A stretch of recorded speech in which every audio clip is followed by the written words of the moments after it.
ఇక చీఫ్ మినిస్టర్లు ఎవరెవరు బాగా తెలుసు సార్ మీకు? అంటే అందరూ అందరూ అంటే అసలు ఎన్టీ రామారావు గారు అని ఆ! ఎక్కువ మీరు ఎక్కువగా స్టార్టింగ్ ఎవరంటారు మీరు కెరీర్‌లో చదువుతున్నప్పుడు? చెన్నారెడ్డి, అంజయ్య, ఆహా! అంజయ్ గారు. అంజయ్య గారు. ఆయన మీద చాలా జోక్స్ ఉన్నాయండి. అబ్బో! ఆ!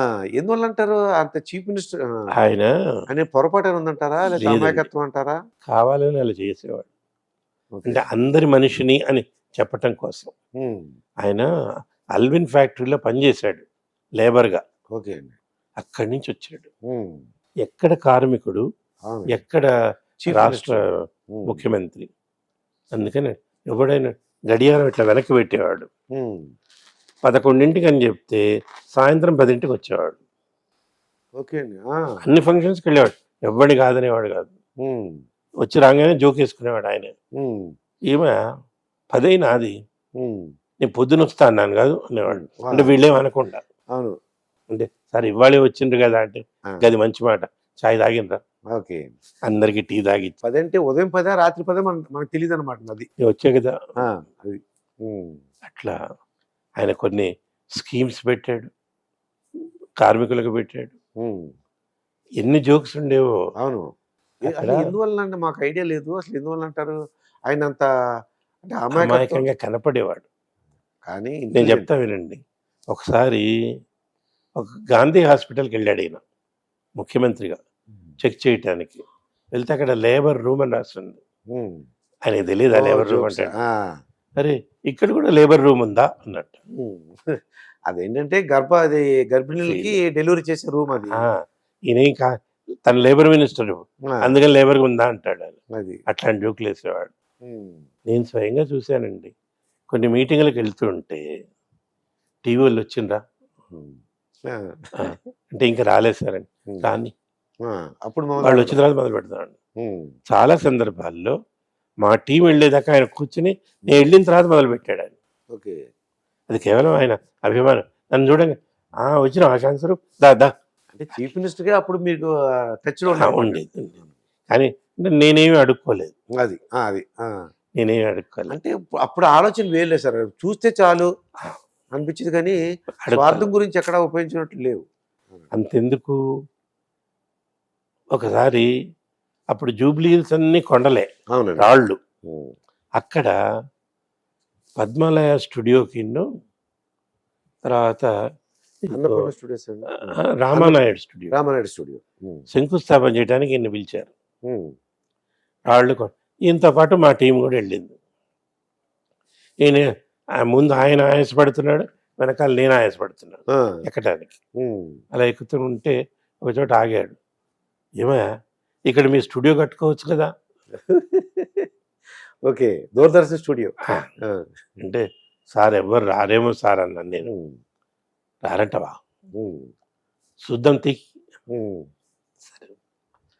అడిగితే వెంటనే ఒక 10 ఎకరాలు ఇచ్చేవాడు. అవునండి. అడగలేదు. అది. అప్పుడు అంత ఒక 10 అడుగులేసాం. హ్మ్. మళ్ళీ ఇంకో ఐడియా నచ్చింది. ఓయా! స్టూడియో కాకుంటే మీకు హౌసింగ్ కాలనీ పెట్టొచ్చు కదా!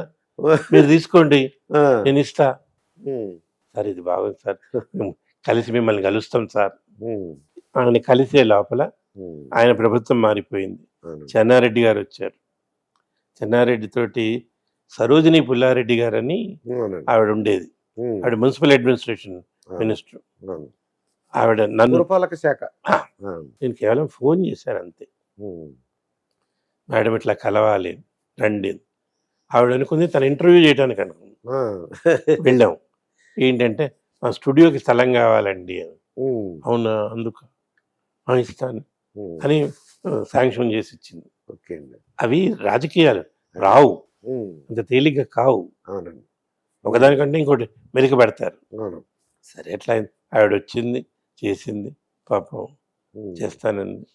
చెన్నారెడ్డి గారు ఎలా ఉండేవారు సార్ ఆయన? చెన్నారెడ్డి గారు. ఆయన అది ఒక కర్ర ఉండేది. చేతిలో ఒక కర్ర ఉండేది. ఎప్పుడు ఉండేది. ఆ! ఆయన తెలుగు, ఉర్దూ, ఇంగ్లీష్ అనర్గళంగా మాట్లాడగలడు. హ్మ్. సంజయ్ గాంధీ చనిపోయాడు. ఆ! యెస్. ఎయిర్ క్రాఫ్ట్ ఆ! ల్యాండ్ అయ్యి అవునండి. ఢిల్లీలో. అవును.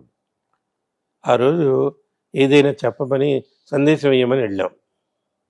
అది. ఆయన తార్నాకలోనే ఉంటాడాయన. హ్మ్. అక్కడికెళ్ళాను, ఇంటికెళ్ళాం. నాకు వెళ్ళటానికి కారు లేదు. ఆ! ఆయన కారే తెప్పించుకొని వెళ్ళాం. ఓకే. ఆ, సీఎం గారు కాదు. అది. అంటే అప్పుడు పర్వతాలరావు గారని ఉమ్, ఆయన పిఆర్ ఒక ఆయన ఉండేవారు, ఉమ్, మాకు తెలిసిన ఆయన. ఓకే అండి.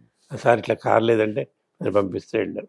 వెళ్తే ఆయన ఏ ఏం మాట్లాడానే పోరగాడు, ఉమ్, సంజయ్ గాంధీ అవును, వాడి పోరగాడు. గురించి నేనే మాట్లాడతాను ఉమ్, అంటే, సార్ ఎట్లా మీరు సీఎం కదా అంటే, ఒక 5 నిమిషాలు ఆగు, ఉమ్, ఢిల్లీ పోతున్నాడు ఈయన, ఓకే. ఒక 5 నిమిషాలు ఆగు. ఉమ్, సరే మమ్మల్ని బయట కూర్చోబెట్టి టీ బిస్కెట్లు అవి ఇచ్చారు. ఉమ్, ఒక 5 నిమిషాలు అయిన తర్వాత రమ్మను అన్నాడు. మేము లోపలికి వెళ్తే, ఉర్దూలో మాట్లాడితే సరిపోతుందా, ఆ, మీ ఇష్టం సార్, ఉమ్, నువ్వు వచ్చినావు కదా ఆ, తెలుగులో కూడా చెప్తుంది ఓకే. అంతే. ఇంకా ఏంటంటే మీరు అందరికి పరిచయమే చీఫ్ మినిస్టర్. ఇప్పుడు అయితే అంటే చాలా కష్టంగా ఉంటుంది. ఓకే. టక టక టక టక చెప్పేశాడు. చెప్పేశారు. మళ్ళీ అందులో పొగిడాడు, అది. సంజయ్ గాంధీ అంతా యూత్ లీడరు, అది ఇది ఆయన ఉంటే దేశం మారిపోయేది, ఉమ్, నిజంగా ఇందిరాగాంధీ మారిపోయేది, అవును. కొట్టేవాడు వాళ్ళమని ఆ, టక టక టక చెప్పాడు. అయిపోయింది. చెప్పిన తర్వాత నేను ఢిల్లీ పోతున్నా, ఉమ్, నేను ఫ్లైట్ ఎక్కేదాకా దీన్ని ఆపు, ఓకే. ఇప్పుడు పెట్టకండి. ఓకే. లేదు సార్ ఈవినింగ్ వస్తుంది, ఉమ్. నేను పోయినాక అక్కడ చూస్తలే.